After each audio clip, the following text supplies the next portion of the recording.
अपना नया टॉपिक करते हैं। नेक्स्ट टॉपिक जो है हमारा वो है compounding of interest on a continuous basis, या आप बोल सकते हैं इसको if the interest is compounded continuously. ठीक है, अब इस क्वेश्चन का इस टॉपिक का मतलब क्या है। इस टॉपिक का मतलब ये है कि जब आपका जो इंटरेस्ट है वो मल्टीपल टाइम्स कंपाउंड किया जाता है इतनी बार कि हम उसको कंटिन्यूस का दर्जा दे देते हैं। ठीक है, देखिए क्या होता है कि जब हम लोग लोन लेते हैं तो उस सिचुएशन में लोन्स काफ़ी साल तक हम जो है चुकाते रहते हैं। ठीक है, यानी कि हमारा जो लोन होता है कोई 20 साल में चुका रहा है, कोई 25 में, कोई 30 साल तक लगा के चुका रहा है। ठीक है, क्योंकि जितना हेफ्टी अमाउंट का यानी जितना बड़े अमाउंट का आप लोन लोगे उतना ही ज़्यादा टाइम आपको लग जाएगा उसको चुकाने में। अब आपने पिछले वाले क्वेश्चन में जो हमने किया था कंपाउंड इंटरेस्ट का, उसमें आपने देखा होगा कि जो नंबर ऑफ़ ईयर्स था इन्वेस्टमेंट का वो सिर्फ 2 था। और जब हम बात कर रहे थे मंथली कंपाउंडिंग की तो उस 2 को यानी कि t को m से मल्टीप्लाई करना था, यानी कि 2 को मल्टीप्लाई करना था किससे, 12 से। अब सपोज़ कीजिए अगर हमने 30 साल का लोन ले रखा है, ठीक है, तो 30 साल में अगर हम मंथली कंपाउंडिंग कर रहे हैं तो 30 को अगर हम 12 से मल्टीप्लाई करते हैं तो क्या आ जाएगा, 360 बार। ठीक है, यानी कि 360 बार हमारे ऊपर ब्याज दर लगाई जाएगी। 30 साल के अंदर 360 बार हम पे ब्याज दर लगेगी। ठीक है, तो 360, अब 360 फिर कैलकुलेशन करते रहो, 360 बार आप इक्वल्स टू दबाते रहो। इससे बेहतर ये है कि हमारे पास एक और ऑप्शन है इंटरेस्ट को कंपाउंड करने का। जब आपका जो इंटरेस्ट है वो एक कैलकुलेटिव अमाउंट का ना रहकर अगर थोड़ा सा बड़ा अमाउंट, बड़ा लोन का अमाउंट है क्योंकि, तो ऑफकोर्स आपको काफ़ी टाइम लग जाएगा उसे चुकाने में। और अगर काफ़ी टाइम लग जाएगा तो इसका मतलब आपकी जो कंपाउंडिंग है वो भी मल्टीपल टाइम्स की हो जाएगी। तो इस मल्टीपल टाइम्स की कंपाउंडिंग के झंझट से छुटकारा पाने के लिए हमारे पास एक और जो है कंपाउंडिंग का फॉर्मूला है, कंपाउंडिंग का तरीका है जिसे हम कहते हैं कंपाउंडेड कंटिन्यूसली। ठीक है, तो ये फॉर्मूला जो है आप देख सकते हैं, इसके अंदर आपके पास अमाउंट है, प्रिंसिपल है और यहाँ पर कुछ एक्सपोनेंशियल यानी ई लिखा हुआ है। ठीक है, ई का मतलब है आपका एक्सपोनेंट। ठीक है, अब ये ई वैसा ही ई है जैसा हमने जो है पढ़ा था डिफरेंशिएशन के केस में, उसमें भी एक्सपोनेंशियल ही कहते थे ए को, इसमें भी एक्सपोनेंशियल ही कहते हैं। ठीक है, बट यहाँ पर क्या डिफरेंस है, इस ई की पावर में आर और टी को आपको मल्टीप्लाई करना है, यानी कि रेट ऑफ इंटरेस्ट और टाइम को आपको मल्टीप्लाई करना है।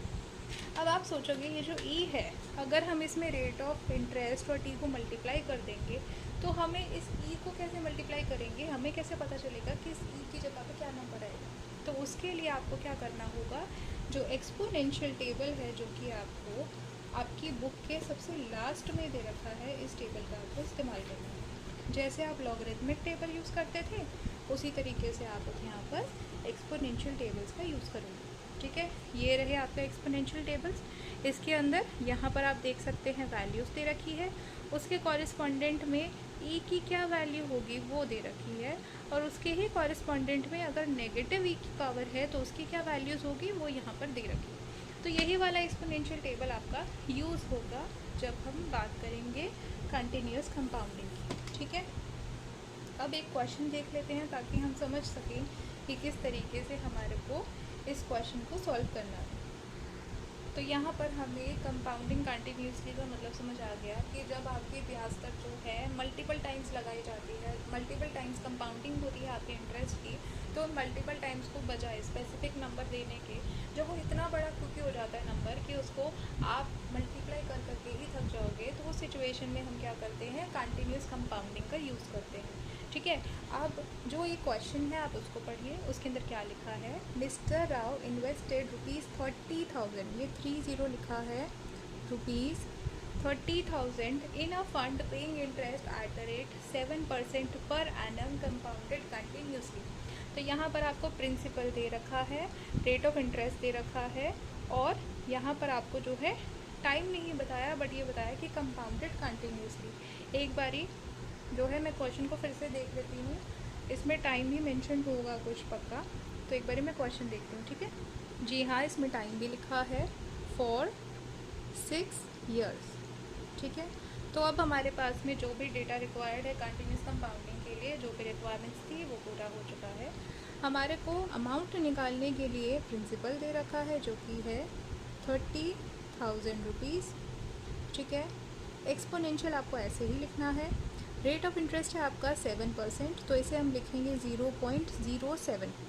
ठीक है, मल्टीप्लाइड बाय, यहाँ पर आपको 6 साल का समय दे रखा है, तो मल्टीप्लाई करेंगे इसे 6 से, तो ये आ जाएगा 30,000 मल्टीप्लाइड बाय 0.07 को 6 से मल्टीप्लाई करो, तो यहाँ एक्सपोनेंशियल की पावर आ जाएगी 0.42। ठीक है, 0.42 एक्सपोनेंशियल की पावर आ जाएगी। अब आपने एक्सपोनेंशियल वाला जो टेबल है उसको खोलना है और उसमें देखना है कि e.42 की e⁻.42 की क्या वैल्यू है। तो यहाँ पर आप देख सकते हैं, ये आपका टेबल है, यहाँ पर e इसी फॉर्म में लिखा है e की पावर समथिंग। ठीक है, और वो पावर हमने ढूंढनी है 0.42, तो यहाँ से हम चेक करते चले जाएंगे 0.42। तो 0.42 की एक्सपोनेंशियल की जो वैल्यू है, एक्सपोनेंशियल पावर अगर 0.42 होगा तो उसकी वैल्यू है 1.5220। याद रखिएगा 1.5220। अब आपको इसी को मल्टीप्लाई करना है 30,000 से।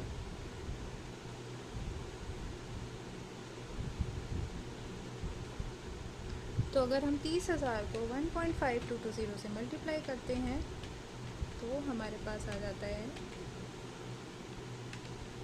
45,660। ठीक है, तो यहाँ पर 45,660 हमारे को जो है अमाउंट यहाँ पे मिल गया। तो यानी कि आपका जो इंटरेस्ट है वो कितना है, 45,660 से 30,000 माइनस कर दो तो 15,660 रुपये का तो आपका सिर्फ इंटरेस्ट ही है।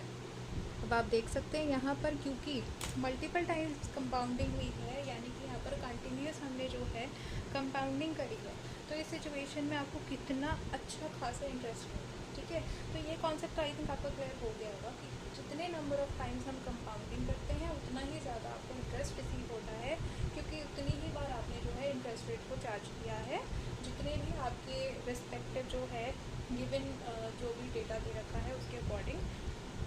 तो अगर आपको कहीं पर ट्रू फॉल्स आता है या फिर आपसे कोई ऐसी नॉर्मल सा क्वेश्चन पूछा जाता है 1 मार्कर 2 मार्कर का, तो आपको बताना है कि जो आपका सबसे ज़्यादा इंटरेस्ट रेट आप रिसीव करते हो वो है मंथली बेसिस या फिर कंटिन्यूस बेसिस।